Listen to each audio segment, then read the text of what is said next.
दोस्तों नमस्कार। स्वागत है आपका हमारे इस यूट्यूब मंच पर।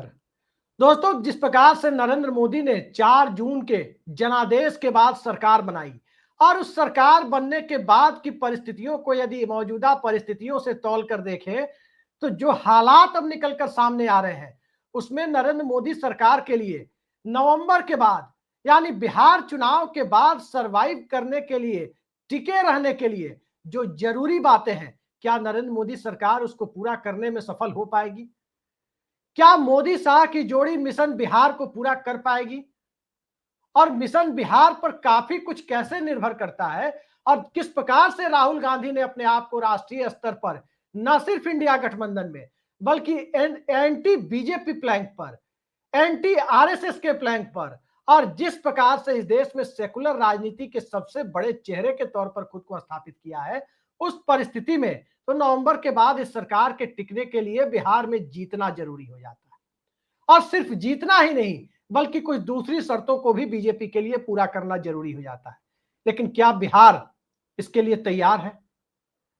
दो परिस्थितियों की चर्चा आज हम कर रहे हैं। चर्चा बिहार की कतई नहीं कर रहे हैं, लेकिन दो परिस्थितियों की चर्चा हम कर रहे हैं जिसमें बिहार का रेफरेंस देना जरूरी हो जाता है। और वो परिस्थितियां ये है कि 4 जून के बाद जो राजनीतिक हालात बने, 4 जून 2024 के बाद जो राजनीतिक हालात बने, जनादेश ने जिस प्रकार से एक गठबंधन वाली सरकार की भूमिका को तैयार किया, उस भूमिका के बाद जो भारत में कभी भी गठबंधन सरकार को टिकाए रखने के लिए सबसे जरूरी कदम होता है, क्या वो नरेंद्र मोदी सरकार सफलतापूर्वक उठा पाई है?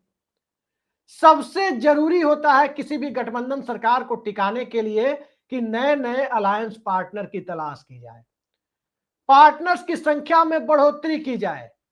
लेकिन अभी जो हालात दिखाई दे रहे हैं, 293 सांसद जनता ने एनडीए को दिए थे, भारतीय जनता पार्टी के 400 के मिशन को 240 पर ही रोक दिया था, यानी बहुमत के 272 के आंकड़े से 32 सीट पीछे। लेकिन 4 जून 2024 से लेकर और आज 8 अगस्त 2025 तक, यानी पिछले 14 महीनों में क्या मोदी सरकार ने आज तक एक सांसदों का भी जुगाड़ किया? संख्या जहां थी वहीं टिकी हुई है और वो संख्या कब कम हो जाए उसकी कोई गारंटी नहीं है। और इसी संख्या पर स्थिर रहने के कारण राहुल गांधी क्यों महत्वपूर्ण हो जाते हैं, ये बहुत महत्वपूर्ण होता है जानना। दरअसल राहुल गांधी इंडिया गठबंधन के अध्यक्ष नहीं है, लोकसभा में विपक्ष के नेता है, मान्यता प्राप्त मुख्य विपक्षी दल के नेता। और राहुल गांधी ने जिस प्रकार से कांग्रेस की तरफ से विपक्ष के नेता से अपनी भूमिका से आगे निकलकर संपूर्ण विपक्ष के स्वाभाविक चेहरे के तौर पर अपनी जगह बनाई है, उससे नरेंद्र मोदी सरकार की परेशानी जरूर बढ़ रही है। जरा याद कीजिए लोकसभा चुनाव 2024 के पहले के हालात को। भारतीय जनता पार्टी को सफलता मिली थी। कैसे मिली थी? क्योंकि इंडिया गठबंधन को बनाने में जिन महत्वपूर्ण लोगों की भूमिका थी उनमें से एक महत्वपूर्ण पिलर यानी नीतीश कुमार की जनता दल यूनाइटेड को चुनाव के पहले ही तोड़ दिया था बीजेपी ने, उन्हें अपने पाले में लेकर आ गई थी। और उसके बाद जो परिस्थितियां बनी, उन परिस्थितियों में इंडिया गठबंधन ने अपना कोई प्राइम मिनिस्टरियल कैंडिडेट यानी पीएम कैंडिडेट डिक्लेयर नहीं किया, घोषित नहीं किया और उसका नतीजा यह हुआ कि इंडिया गठबंधन सत्ता के करीब जाकर ठिठक गया। हालांकि राहुल गांधी कह रहे हैं कि तकरीबन 2.5 से 3 दर्जन सीटों पर लोकसभा चुनाव के नतीजे बदले गए हैं, ये बकौल राहुल गांधी मैं कह रहा हूं। उसके पहले राहुल गांधी ने यह भी कहा था कि यह आंकड़ा 70 से 100 के बीच भी हो सकता है। लेकिन अब जब प्रूफ देने की बात वो कर रहे हैं तो कम अंतर वाली सीटों को इस दायरे में रख रहे हैं।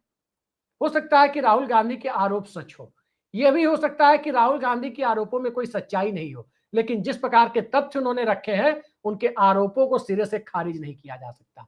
गहन जांच का विषय है, जांच होनी चाहिए कि आखिर इस देश में क्या वाकई मैंडेट की, जनादेश की चोरी हो रही है और जनादेश की चोरी के द्वारा सरकारें बनाई जा रही है। लेकिन अभी जो परिस्थिति है उस परिस्थिति में पिछले 24-48 घंटे के घटनाक्रम पर हम नजर डालें तो 2-3 बातें क्लियर हुई है। पहला, राहुल गांधी इंडिया गठबंधन की बैठक को अब लीड कर रहे हैं। जिस प्रकार से कर्नाटक की वोटर लिस्ट के मुद्दे पर उन्होंने बड़ा खुलासा किया, पूरी मीडिया के सामने अकाट्य तथ्य प्रस्तुत किए कि एक एक वोटर 4-4 जगह वोट डाल रहा है। उसके बाद कहने के लिए कुछ बच नहीं जाता है कि आखिर वाकई इस देश में लोकतंत्र के महापर्व को किस प्रकार से संपन्न कराया जा रहा है। लेकिन उसके बाद जो इंडिया गठबंधन की बैठक हुई, तमाम पार्टियों के नेता जुटे, उसमें आम आदमी पार्टी ही नहीं आई, बाकी तमाम पार्टियां मौजूद थी। भारतीय जनता पार्टी लोकसभा चुनाव के जनादेश के बाद पिछले 14 महीनों में न तो टीएमसी को तोड़ पाई, न ही डीएमके को तोड़ पाई, न ही उद्धव ठाकरे की पार्टी में टूट पैदा कर पाई, न ही शरद पवार के संसदीय दल को तोड़ पाई, न ही समाजवादी पार्टी को तोड़ पाई, न ही आम आदमी पार्टी के भी एक सांसद को तोड़ पाई। वैसे भी आम आदमी पार्टी के सांसद पंजाब से जीत कर आते हैं और वहां भारतीय जनता पार्टी के चुनावी लिहाज से उनके पास कुछ दिखता नहीं है कि वहां बीजेपी के लिए उनके पास कुछ है। तो बीजेपी को कहीं भी अपने संसदीय दल को या फिर अपने गठबंधन के संसदीय दल को बढ़ाने में, एनडीए के संसदीय दल को बढ़ाने में सफलता नहीं मिली। रही बात आम आदमी पार्टी की, तो आम आदमी पार्टी जरूर इंडिया गठबंधन के की बैठक में राहुल गांधी के साथ वहां मौजूद नहीं थी, लेकिन यह बात तय है कि आम आदमी पार्टी का जनाधार ही पंजाब और दिल्ली में है। दिल्ली से उसका एक भी लोकसभा सांसद नहीं है, जबकि पंजाब से 3 सांसद उसके जीत कर आते हैं। तो पंजाब के सांसदों का चुनावी भविष्य या तो कांग्रेस हो सकती है या आम आदमी पार्टी हो सकती है। इस परिस्थिति में यदि आप देखें तो आम आदमी पार्टी के तीनों सांसद सीधे सीधे इस पाले में आते हुए दिखाई देंगे, इंडिया गठबंधन के पाले में, और वैसे भी आम आदमी पार्टी भी आ जाएगी। सवाल यह है कि बिहार चुनाव नरेंद्र मोदी के लिए क्यों महत्वपूर्ण है और बिहार चुनाव के बाद चंद्रबाबू नायडू क्यों महत्वपूर्ण हो जाते हैं। नीतीश कुमार तो महत्वपूर्ण होंगे ही, चंद्रबाबू नायडू क्यों महत्वपूर्ण हो जाते हैं, यह महत्वपूर्ण विषय है। दरअसल बिहार चुनाव के बाद परिस्थितियां कौन से रूप में उभरती हैं, ये एक ऐसा विषय है जिसको लेकर अभी से दिल्ली में मंथन का दौर जारी है। बिहार चुनाव भारतीय जनता पार्टी के लिए एक तरह से दिल्ली की सत्ता को टिकाए रखने के लिए जरूरी है।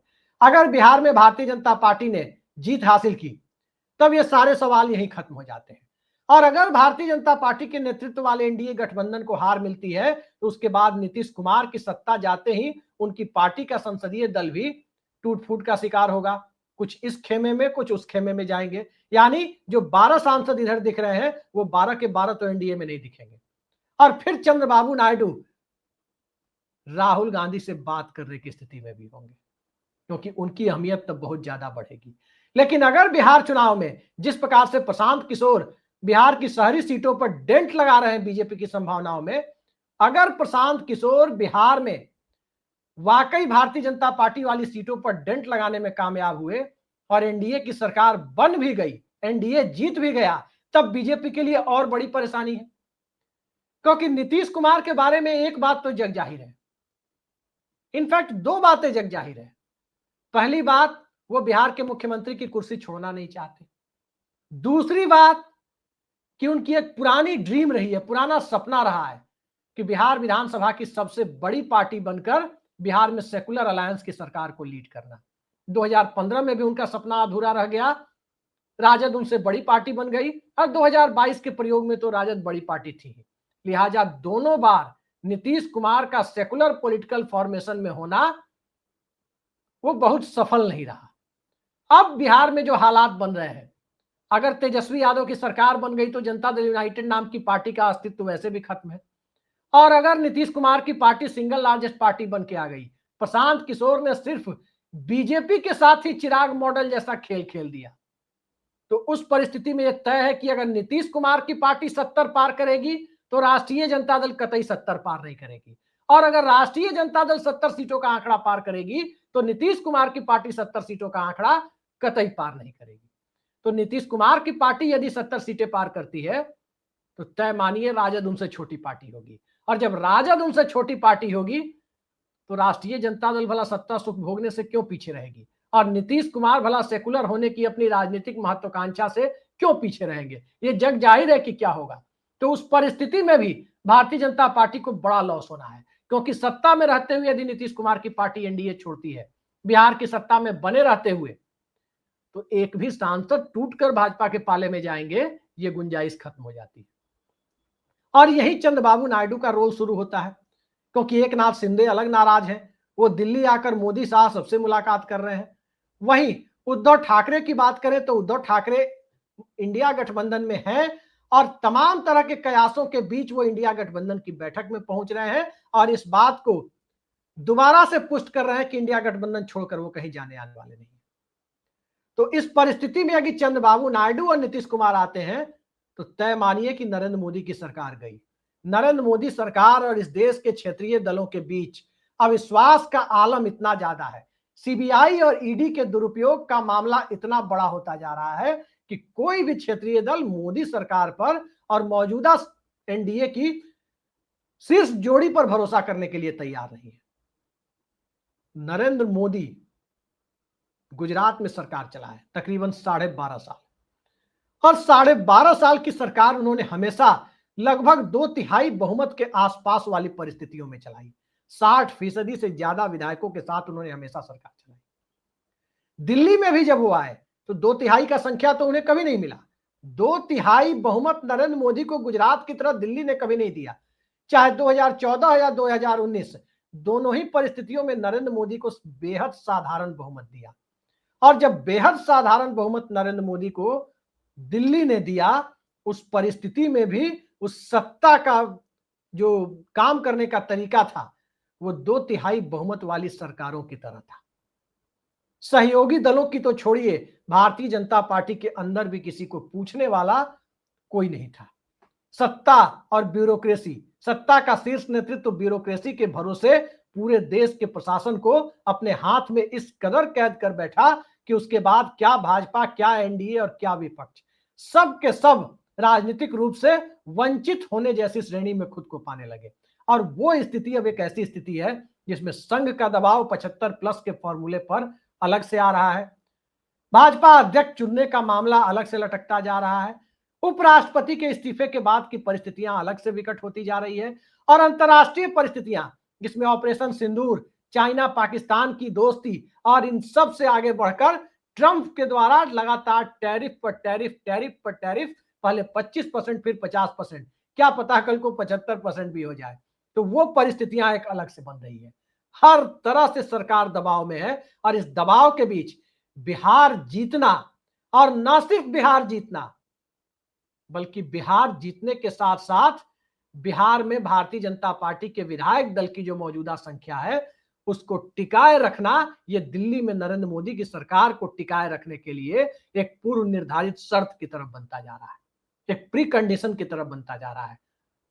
तो बस 2 महीने की चांदनी, और क्या उसके बाद गुजरात लॉबी को बैक टू द पवेलियन जाना होगा, या 2 महीने के बाद के हालात में सत्ता अपने आप को इस तरह देखेगी कि कहीं ना कहीं विपक्ष दिल्ली में वैकल्पिक सरकार की तैयारी करता दिखेगा। मॉनसून सत्र से शीतकालीन सत्र के बीच 2.5-3 महीने का ही वक्त होता है। तो क्या ये 2.5-3 महीने का वक्त ही नरेंद्र मोदी सरकार के पास बचा है? इंतजार करते हैं और देखते हैं कि मिशन बिहार में किसको कामयाबी मिलती है। आज के लिए इतना ही। नमस्कार।